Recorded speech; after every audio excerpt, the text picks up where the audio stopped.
Welcome, Pawn! Hey gamers, welcome to another pickups video. I've got a whole mess of stack to show you now that it's at the end of term 3 at uni.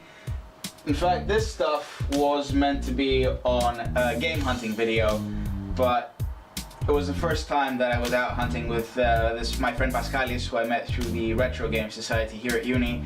And so we didn't really get much of a chance to film. We ended up just talking, getting to know each other. So instead, I'm going to go through all this stuff in the order that we found it and give you the story behind it, I guess. So we started off a game, and I got these 3 games from there. I got Battalion Wars 2 for the Wii, Mad World for the Wii, and Deus Ex Human Revolution. I had a couple of quid on my loyalty card, so this ended up being a very cheap pickup.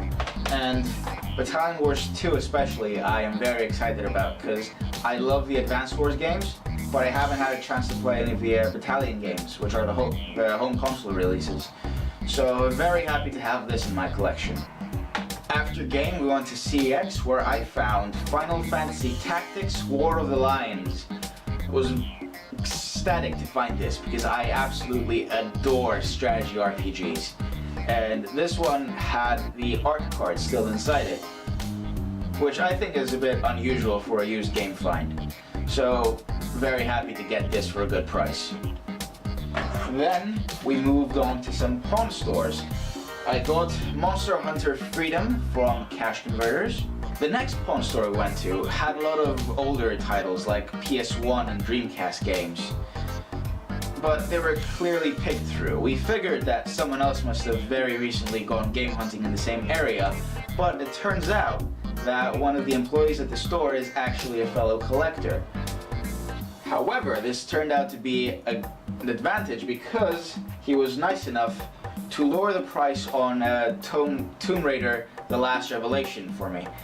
He did that of his own volition, which was extremely kind of him. I told him thanks then. If you're watching this, dude, thanks again. Very nice and very good to have this in my collection because I actually had this and I played this as a little kid, but I had a bootleg copy of the game.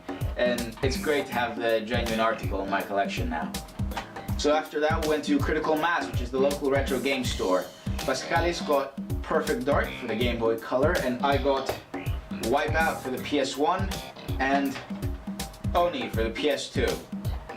I asked the guy at the counter if he was willing to give us a little bundle deal for those. He wasn't, but that's fair. His prices were very fair. I was just being stingy. He was very generous with me in the past, so I figured it was worth a shot. But in case anyone who's watching is in the Exeter area and you are not aware of the store, please do check out Critical Mass. It's a pretty cool game store. It's quite small, but it's got real good stuff.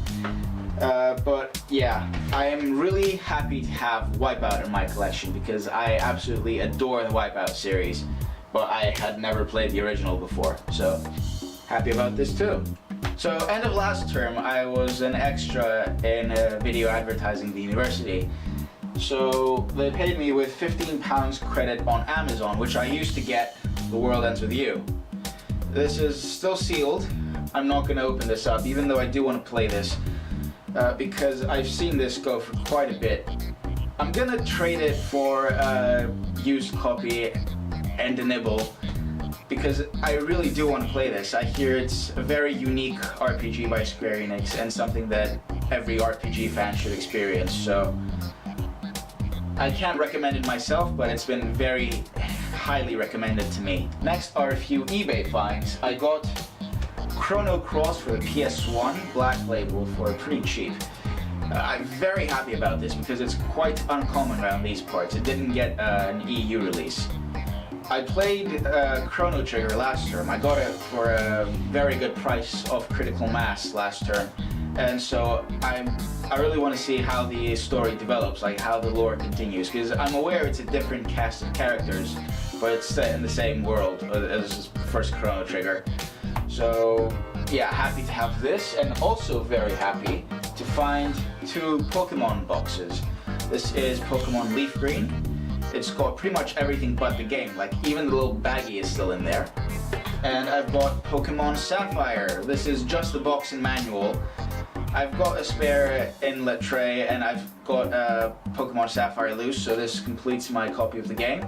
And as you can probably tell, I bought these snug fit box protectors, so I don't have to worry so much when I move around my games on my shelf that I'm going to damage the boxes. Finally, some random finds. I was in Exmouth the other day and I was passing through the marketplace, and there's a stall that sells like used CDs and DVDs, and on the shelf was Xenoblade Chronicles 3D for 15 quid. I don't even have a new 3DS, but I could not pass this game up for that price. I'm hoping to get a new 3DS in a trade over summer, because this is definitely a game I want to play at some point. Then, more pickups from game. I got Pokemon Link, or Pokemon Trozei, I believe, as it was released in the States. Don't have my 3DS here, so I can't play this. I left most of my consoles back home so I wouldn't have any distractions during exams. But I'm gonna look forward to playing a nice, chill, casual game during summer. Then, WarioWare DIY. I never owned a physical copy of a WarioWare game before. My first experience with the series was through the 3DS Ambassador program, where after a massive price drop of the 3DS, Nintendo gave its early adopters 20 free games through the eShop. And I got the first WarioWare, I played it, I loved it, and I wanted more. And finally, Witches and Vampires, The Secrets of Ashbury. I don't know if you saw my pickup video, my last pickup video, but I got the other game in this series. They are atrocious, but they are uncommon, so picked this up very cheap. Good for the collection. Then from CEX, I got Virtua Tennis 4 World Tour Edition. Yeah, for the PS Vita. I loved Virtua Tennis on the PS3, and I thought it would be good to have on the go, especially during term time, where I'm not going to have much time to play video games, so a quick Virtua Tennis session would be in order. I got Knight's Journey of Dreams. I hear this is a very good platformer, so I've been looking to pick this up, but I haven't been able to find this cheap, surprisingly. This is practically just a game in box, like not even the cover is the real deal, it's just a printout. But I don't care, it was very cheap, so happy to have this. Then 24 The Game Steelbook. Not a fan of the show. The game looks atrocious, but it was steelbook for like 50 pence, so who am I to say no? And finally, to conclude my video, I've got Sylphid on the PS2. Never heard of this before, but it looks like a pretty cool shmup, and I love my shmups. Alright, thank you for sticking to the end of the video. I hope you enjoyed this. Follow me on Instagram if you want to see my pickups as soon as I get them. I'm going to be much more active now during the summer. I've got some videos planned, like I've got a DS Hidden Gems video planned for late July, early August, when I'm going to be back in Cyprus, so stay tuned for that. Thank you again for watching. If you like this, please hit the like and subscribe button, leave a comment down below, and I guess I'll see you next time. Cheers!